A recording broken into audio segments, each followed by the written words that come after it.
പത്രോസ് ഇതാ യോഹന്നാനോട് ചേർന്ന് ദേവാലയത്തിലേക്ക് പോകുമ്പോൾ ദേവാലയത്തിന് മുൻപിലിരുന്ന മനുഷ്യനോട് പറയുന്ന വാക്കെന്താ? യേശുവിന്റെ നാമത്തിൽ. ഹല്ലേലൂയ. അതുവരെ അവൻ മനസ്സിലാക്കാതിരുന്ന സാന്നിധ്യം തിരിച്ചറിയാൻ തുടങ്ങി. അതുവരെ തിരിച്ചറിയാതിരുന്ന ദൈവത്തിന്റെ സാന്നിധ്യം മനസ്സിലാക്കാൻ തുടങ്ങി.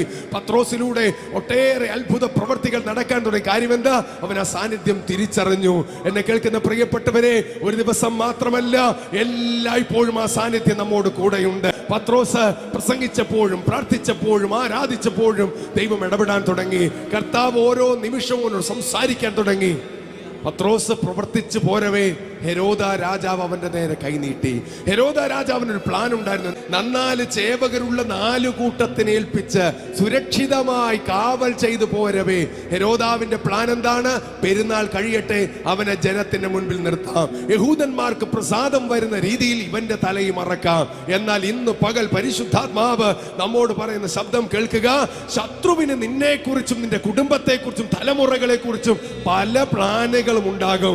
ഒന്നല്ല കേട്ടോ, 100 കണക്കിന് പ്ലാനുകൾ ശത്രു ഇങ്ങനെ സ്വപ്നങ്ങൾ കൊയ്യും. പക്ഷെ ദൈവത്തിന്റെ വിളി നിന്റെ മേൽ ഉള്ളത് കൊണ്ട്, ദൈവത്തിന്റെ ശബ്ദം നിന്റെ മേൽ ഉള്ളത് കൊണ്ട് ഇന്ന് പകൽ പരിശുദ്ധാത്മ പറയുക, ശത്രുവിന്റെ പദ്ധതികൾ ഒന്നൊന്നായി അത് മാറിപ്പോകും.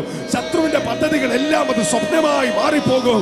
ദൈവത്തിന്റെ പ്രവൃത്തി മാത്രം നിന്റെ ജീവിതത്തിൽ സംഭവിക്കും.